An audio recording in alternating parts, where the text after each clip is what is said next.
हम हर वर्ष अपने प्राण प्यारे आराध्य देव का प्राकट्य उत्सव मनाते हैं। आज करुणानिधान सर्वलोक महेश्वर भगवान परमात्मा परब्रह्म श्री कृष्णचंद्र जी ये करुणा करके समस्त जीवों को परमानंद प्रदान करने के लिए ही प्रकट हुए।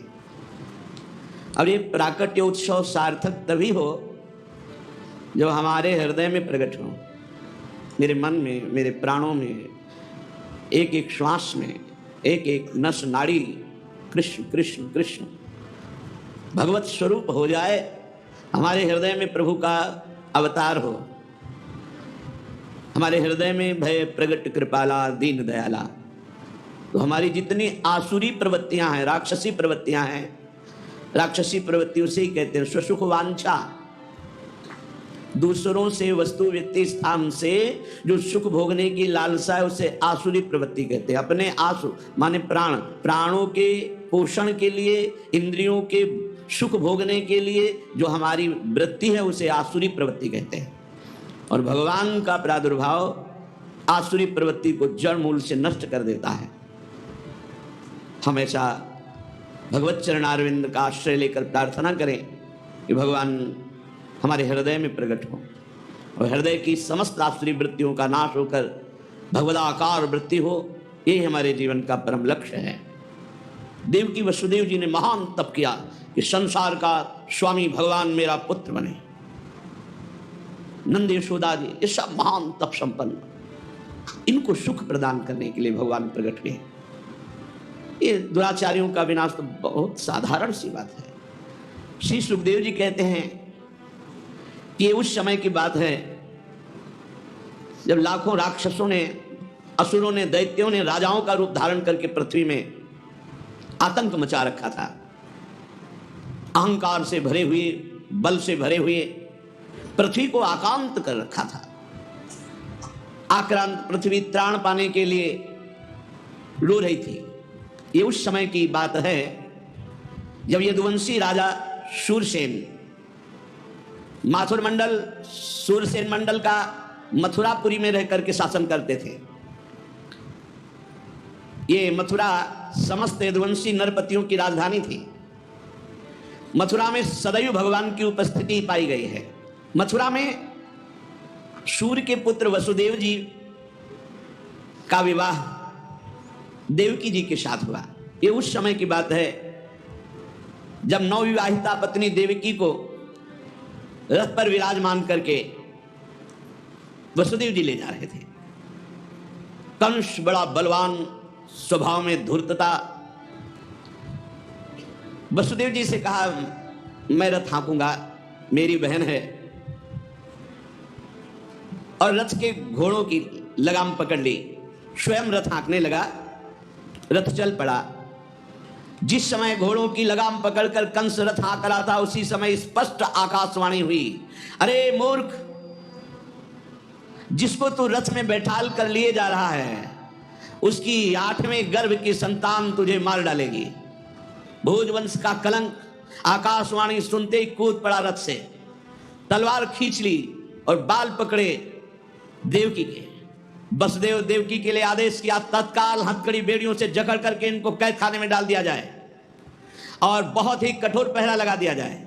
वर्ष वर्ष में जो संतान होती मारता गया, उसे हर बार शंका बनी रहती, पता नहीं वो भगवान किन बालक के रूप में प्रकट हो जाए।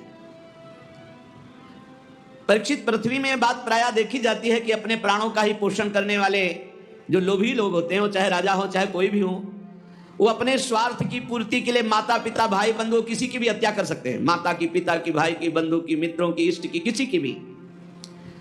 ऐसे स्वार्थी पुरुषों से कभी मित्रता नहीं रखनी चाहिए, इन्हें हानि ही होती है। जब कंस ने एक एक करके देवकी जी के 6 बालक मार डाले, तब देवकी के 7वें गर्भ में भगवान के अंश स्वरूप अनंत महिमा, अनंत बलशाली भगवान शेष जी पधारे देवकी जी के गर्भ में। अनंत भगवान जब 7वें गर्भ के रूप में देवकी के उदर में पधारे, बड़ा आनंद। पर देवकी जी को लगा कि कंस इसे भी मार डालेगा, इसलिए वो रुदन करने लगी। विश्वात्मा भगवान ने देखा कि माता को बहुत दुख है और यदुवंशियों को कंस सताए ही जा रहा है, तो अपनी योग माया का स्मरण किया और योग माया को आदेश किया, देवी कल्याणी तुम ब्रज में जाओ, वह प्रदेश ग्वालों और गौओं से सुशोभित है। वहां नंद बाबा के गोकुल में वसुदेव जी की पत्नी रोहिणी गुप्त रूप से निवास कर रही। उनकी और भी पत्नियां कंस के डर से गुप्त स्थानों में रह रही। इस समय मेरा महान अंश, जिसे अनंत शेष जी कहते हैं, देवकी के उदर में गर्भ रूप से विराजमान है।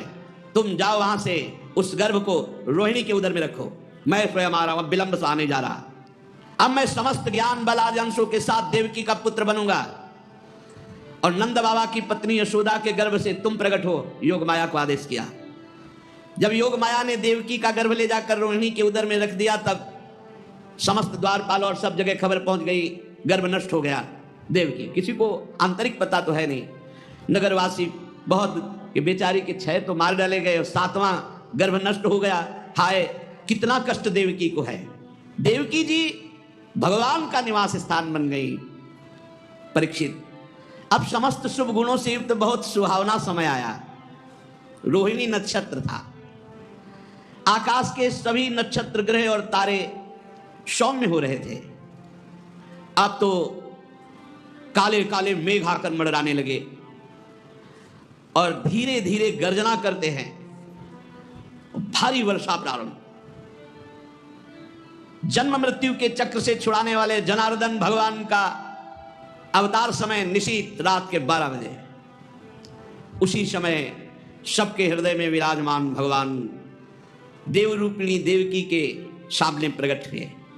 श्री भगवान ने कहा, देवी स्वयंभू मनवंतर में जब तुम्हारा पहला जन्म हुआ था, उस समय तुम्हारा नाम था प्रश्नी और ये वसुदेव श्रुतपा नाम के प्रजापति थे। तुम दोनों के हृदय में बड़े ही शुद्ध भाव थे। जब ब्रह्मा जी ने तुम दोनों को संतान उत्पन्न करने की आज्ञा दी, तब तुम लोगों ने इंद्रियों का दमन करके उत्कृष्ट तपस्या की। तुम दोनों ने वर्षा, वायु, घाम, शीत, उष्ण आदि काल के विभिन्न गुणों को सहन किया और प्राणायाम के द्वारा अपने मन के मल को धो डाला। तुम दोनों ने सूखे पत्ते खाकर फिर हवा पीकर केवल तपस्या की। अभीष्ट वर प्राप्त करने की इच्छा से मेरी आराधना की। कितना कठिन तप! मुझ में चित्त लगाकर ऐसा परम दुष्कर घोर तप करते हुए देवताओं के 12,000 वर्ष व्यतीत हो गए। पुण्यमयी देवी, उस समय मैं तुम दोनों पर प्रसन्न हुआ, क्योंकि तुम दोनों तपस्या, श्रद्धा, प्रेममयी भक्ति से अपने हृदय में नित्य निरंतर मेरी भावना की थी। जैसा मैं आज तुम्हारे सामने प्रकट हुआ वैसा उस समय भी प्रकट हुआ था और तुमसे कहा वरदान मांगो। तब तुम दोनों ने कहा आप जैसा पुत्र मुझे चाहिए। तो मेरे जैसा तो सिर्फ मैं ही हूं, तो मेरे जैसा पुत्र, तो मैंने ये वरदान दिया कि मैं ही स्वयं तुम्हारा पुत्र बनकर आऊं। ये छोटी मोटी तपस्या का फल नहीं, आप देख लीजिए। अगर आप जीवन भर रामकृष्ण हरि भगवान नाम जपते हुए भगवत प्राप्त हो जाते हैं तो कितना सरल है, कितना सरल है। इसलिए धन्य है ये कलयुग जो कम समय में भगवत प्राप्ति, केवल भगवान नाम जप और थोड़ा सा केवल पापाचरण से अपने को बचा लो तो भगवत प्राप्ति हो जाएगी। हे माता जी, मैंने देखा कि संसार में शील, स्वभाव, उदारता, अन्य गुणों में मेरे जैसा कोई नहीं, इसलिए मैं ही तुम्हारा पुत्र हुआ हूं। मैं ही प्रश्न गर्भ से, वामन रूप से, और इस समय तुम देव की वसुदेव हुए तो वासुदेव के रूप से। एक बार मैं वचन बोलता हूं, उसे 3 बार पूरा करता हूं। यह भगवान का है। मेरी वाणी त्रिकाल सत्य है। एक बार तुमने मांगा पुत्र तो प्रश्नी गर्भ, वामन रूप और इस समय वासुदेव रूप। कश्यप आदित्य के रूप में वामन रूप। और मैंने ये रूप इसलिए प्रकट किया कि जब मैं अवतार लेकर मनुष्य शरीर में लीला करूंगा तो मुझे पहचान पाना बहुत कठिन है। इसलिए तुम लोग ध्यान रखना मैं कौन हूं। ये खास बात, एक खास बात ध्यान देने योग्य बात है। भगवान कह रहे हैं कि तुम दोनों मेरे प्रति पुत्र भाव और निरंतर ब्रह्म भाव रखना। युवाम माम पुत्र भावेन ब्रह्म भावेन चासकृत चिंतयन्तो कृत स्नेहो या से थे मदगतिम पराम। तब तुम मेरे परम पद को प्राप्त होगी। चिंतनीय कौन है गोपाल जी, कौन है लाल जी? कह रहे तुम मेरे प्रति पुत्र भाव और निरंतर ब्रह्म भाव। इस प्रकार के चिंतन द्वारा तुम मेरे पद को, मेरे प्रिया प्रीतम है कौन? देखो हित सजनी जी नहीं कह रहे, जैसे हित हरिवंश करत अपनो जस प्रगट अखिल ब्रह्मांडन, अखिल ब्रह्मांड के अधिपति हैं, पर ब्रह्म परमात्मा तत्व की उपासना हो रही है। हमारा भाव है कि वो हमारे यार हैं, हमारे मित्र हैं, हमारे पति हैं, हमारे पुत्र हैं, हमारे स्वामी हैं, जो भाव रख सके, लेकिन है कौन? इसीलिए शांत भाव है। शांत भाव में पूर्ण तत्व ज्ञान हो जाता है। भगवान इतना कहकर चुप हो गए और अपनी योग माया से देखते देखते छोटे शिशु के रूप में नीलमणि, वसुदेव जी ने देखा कि भगवान तो बाल रूप हो गया। अब तो और डर लगा, कहीं कंस को पता चल गया और तलवार लिए हुए आवे, कुछ अमंगल करे। बहुत घबरा गए और भगवान ने कहा कि मुझे गोकुल पहुंचा, नंद बाबा के यहाँ सुधा मैया के पार्श्व में सुला के आओ। मुझे, तुम्हें डर लग रहा है, मैं मारूंगा इसे, पर अभी मुझे पहुंचा वहां। भगवान की आज्ञा का पालन करने के लिए जो ही चेष्टा की, ध्यान दीजिए, भगवान की आज्ञा का पालन करने के लिए जो ही चेष्टा की तो अपने आप हथकड़ी बेड़ियां कट गई। माया की हथकड़ी बेड़ियां कट जाएंगी जो ही भगवान की आज्ञा का पालन कर। और बड़े बड़े दरवाजे, कोई एक दो नहीं थे, कई दरवाजे थे कंस के कारागार के। फटाफट सब ताले टूट गए, दरवाजे खुल गए। अद्भुत चमत्कार। और जितने पहरेदार घोर राक्षसी स्वभाव के, जिंदा खा जाए ऐसे पहरेदार थे, सब मूर्छित घोर निद्रा में। अब हथकड़ी बेड़ी कट गई, लाला को लेकर के चले। उस समय घोर बादल छाए हुए, अंधेरा, कुछ दिखाई नहीं दे रहा। कितना कष्ट में जीवन भक्त। अब सोचो, अभी अभी तो प्रकट हुए हैं और अभी अभी त्याग करने जा रहे हैं, अभी अभी त्याग करने।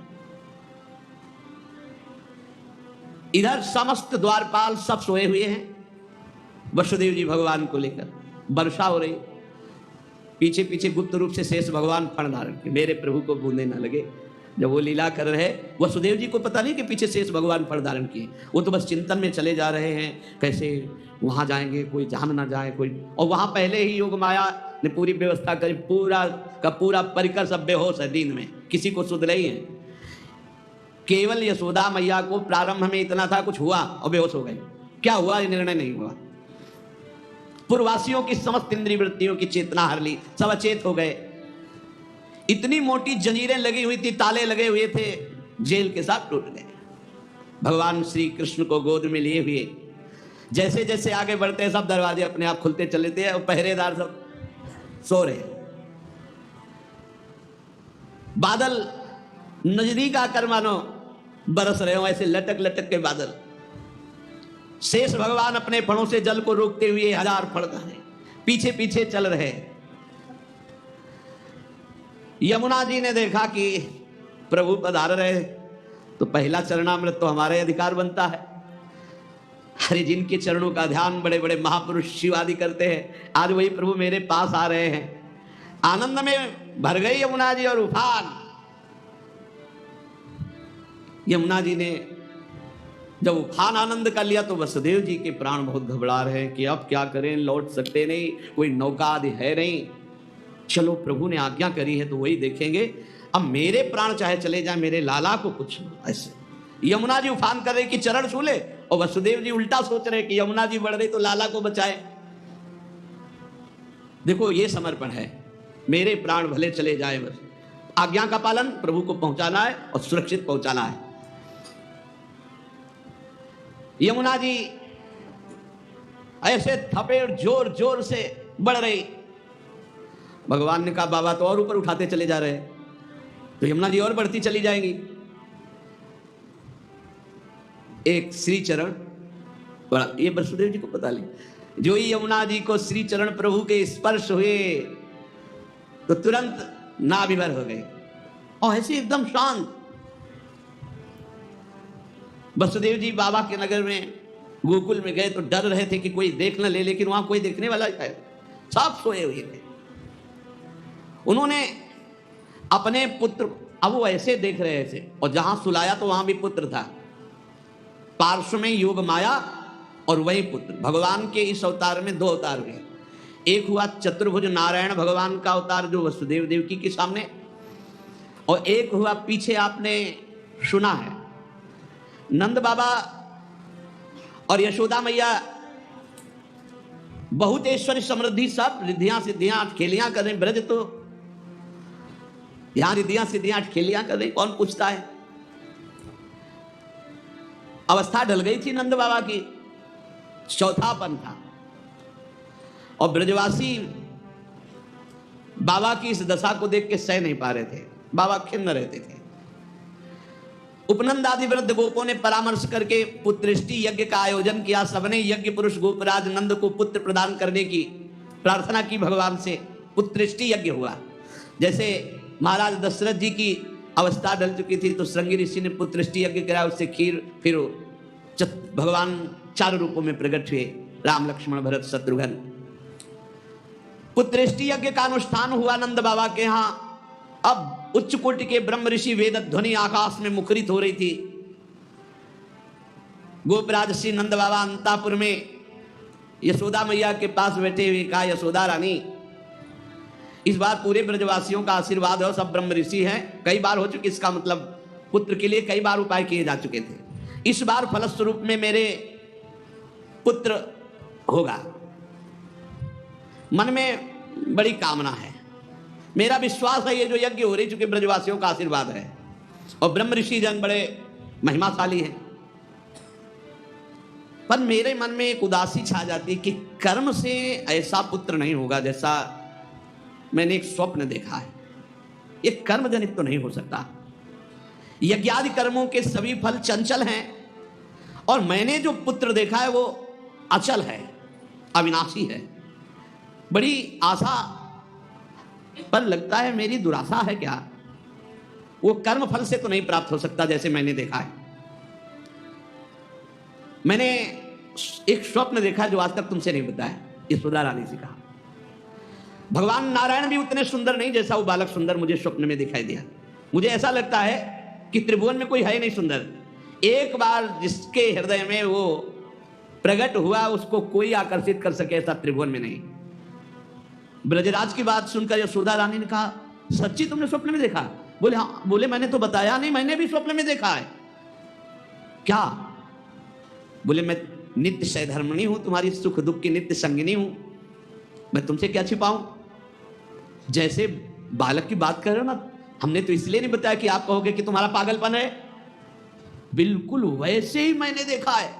श्यामस चंचल चारु दीर्घ नयनो बालस्तवांकस्थले दुग्धोद्गारि पयोधरे स्फुटमसौ क्रीडन मया लोक्यते स्वप्नस्तत्किमुजागरः किमथ वेत्ते तन्न निश्चीयते सत्यम ब्रूहि सधर्मिणी स्फुरति किम सोयम तवाप्यंतरे। बाबा ने कहा मैंने भी देखा, दिव्याति दिव्य नीलमणि सदस्य श्याम सुंदर वर्ण एक बालक तुम्हारे गोद में दुग्ध पान कर रहा है, जो चंचल नेत्र मनोहर विशाल भाल तुम्हारी गोद में स्थित देखा, वो तुम्हारा पयोधर पान कर रहा है। कैसे बताऊं, अब तो मेरी ये दशा है कि सोता हूं या जागता हूं मुझे कुछ पता नहीं चलता। हर समय बालक लगता है मेरी गोद में चढ़ रहा है, मेरी दाढ़ी खींच रहा है, कभी मैं देखता हूं तुम्हारी गोद में दुग्ध पान कर रहा है। यशोदा मैया आनंद विवल होके कहने लगी, ब्रजराज ऐसा ही, ऐसा मैंने भी देखा है, ऐसा ही देखा है, वो तुम्हारे टोंग पर चढ़े खेल रहा, मैंने देखा है ऐसा। सत्य सत्य सत्य कहती हूं, मैंने देखा, मैंने कि उसे स्तन पान करा रही हूं, पर संकोचवश नहीं बताया कहां वो दिव्य बालक और कहां मैं। ब्रजराज नंद ने कहा मैंने असंभव समझकर ये बात तुमसे छुपाई थी। यशोदा मैया ने कहा मैंने भी, कि तुम हमारा पागलपन समझोगे, लेकिन ऐसा अगर दोनों के स्वप्न में आया तो जरूर भगवान हमारे स्वप्न को पूरा करेंगे। नारायण जिनकी हम आराधना करते हैं, नारायण सेवानिष्ठ नंद बाबा और यशोदा मैया दोनों तन मन वचन से भगवान श्री हरि की शरण में होकर के द्वादशी दिन यथाविधि व्रत करने का नियम लिया। पुत्रेष्टि यज्ञ के बाद द्वादशी व्रत की संख्या वृद्धि के साथ साथ अब वो स्वप्न में देखा हुआ जो दिव्याति दिव्य बालक है वो खुली आंखों झलकने लगा। अब तो भारी व्याकुलता बनी।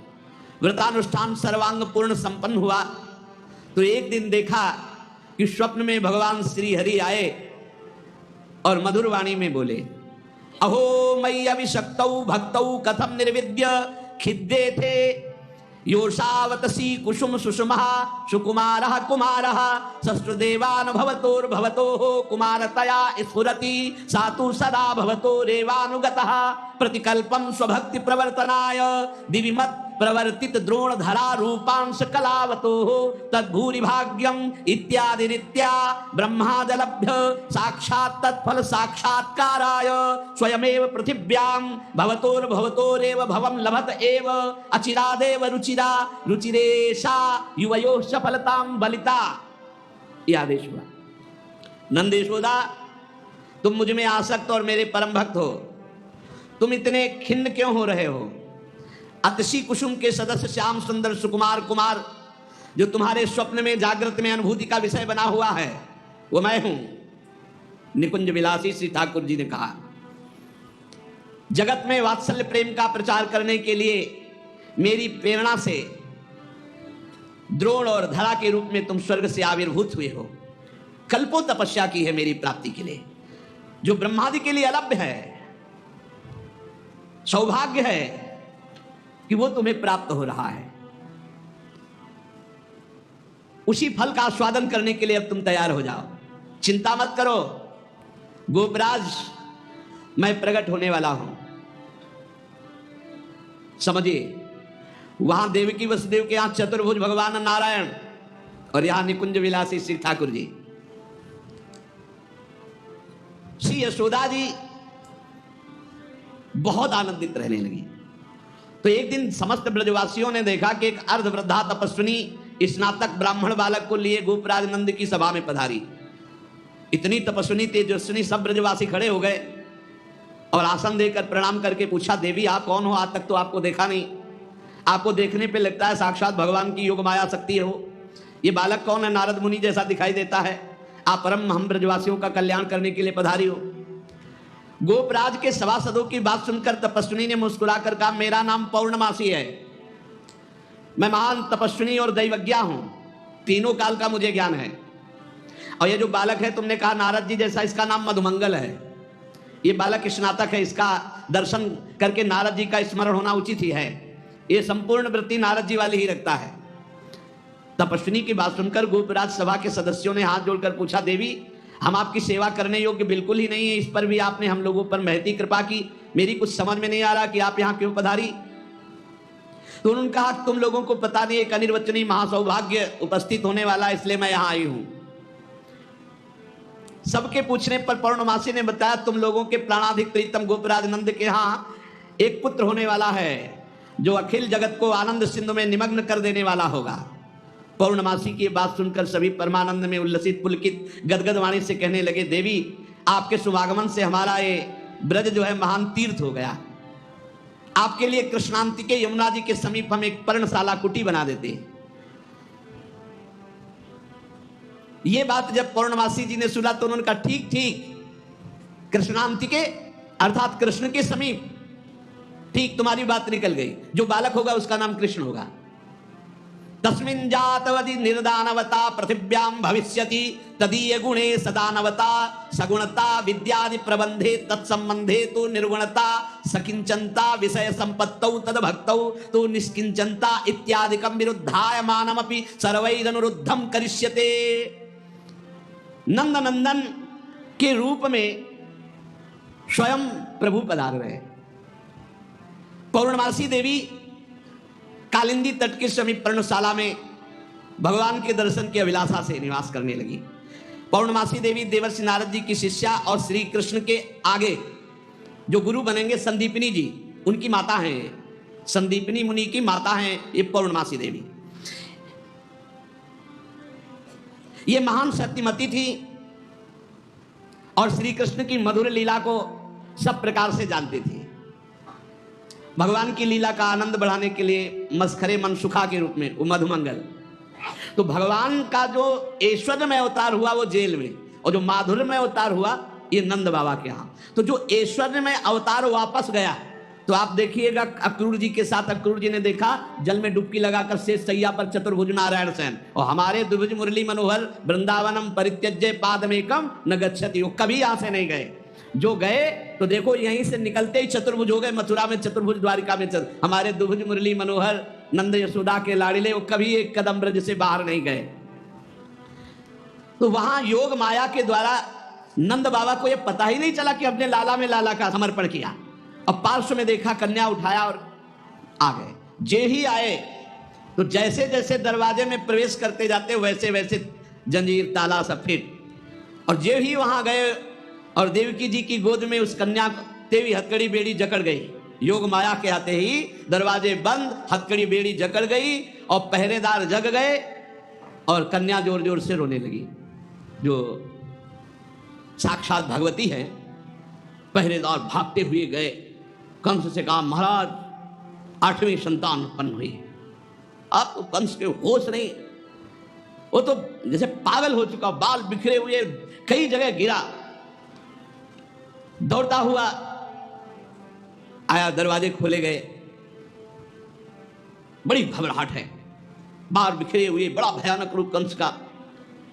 जग गए और पैर पकड़ा और कन्या हाथ जोड़ रही। देवकी जी ने कहा भैया मारो मत, आकाशवाणी हुई थी कि पुत्र होगा, ये तो कन्या है, स्त्री जाति है, अभी बच्चा है, आप क्यों मार रहे हो? भैया तुम तो बड़े कृपालु हो, और देखो हमारे कई बच्चे मार डाले तुमने, अब एक कन्या बची, इसे तो दे दो, मैं तुम्हारी छोटी बहन हूं, बहुत दीन हूं। बड़ा प्रार्थना की, लेकिन वो देवकी जी रोती रही, पैर पकड़ करके कन्या को एक चट्टान पर मार।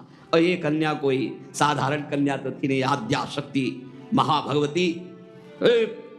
हाथ से छूट गई और सामने आकाश में देखा तो 8 आयुध, दिव्य माला वस्त्र चंदन मणिमय आभूषणों से विभूषित, धनुष त्रिशूल बाण ढाल तलवार शंख चक्र गदा।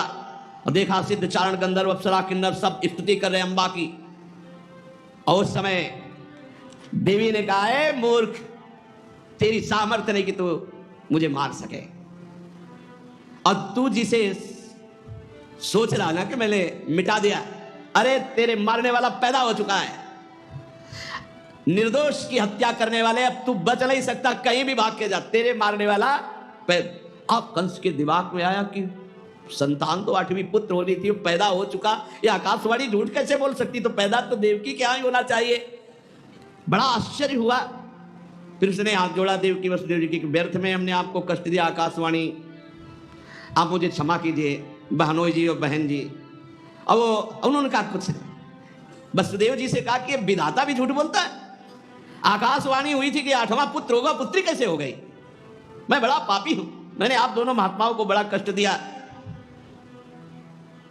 पर वसुदेव जी आपको दुखी नहीं होना चाहिए। जो लोग तत्व को जानते हैं, आत्मा को जानते हैं, उस शरीर के नाश पर दुखी, देखो इनको भी ज्ञान है, बड़ा विचित्र है, पर उपदेश कुशल बहु तेरे, राक्षस स्वभाव वालों को भी ज्ञान, ये भी उपदेश दे रहे।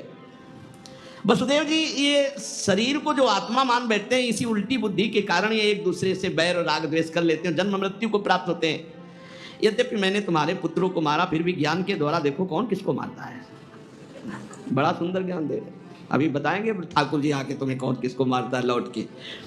ये जो अपने स्वरूप को भूले हुए हैं लोग, इसीलिए मैं मरने वाला हूं, मैं मारता हूं, ऐसा मैं दुख भोग रहा हूं, ये मेरे को दुख देने वाले घोर अज्ञान की बात। कोई किसी को मारता नहीं, कोई किसी को दुख नहीं, जीव अविनाशी है, शरीराभिमान के कारण ऐसा।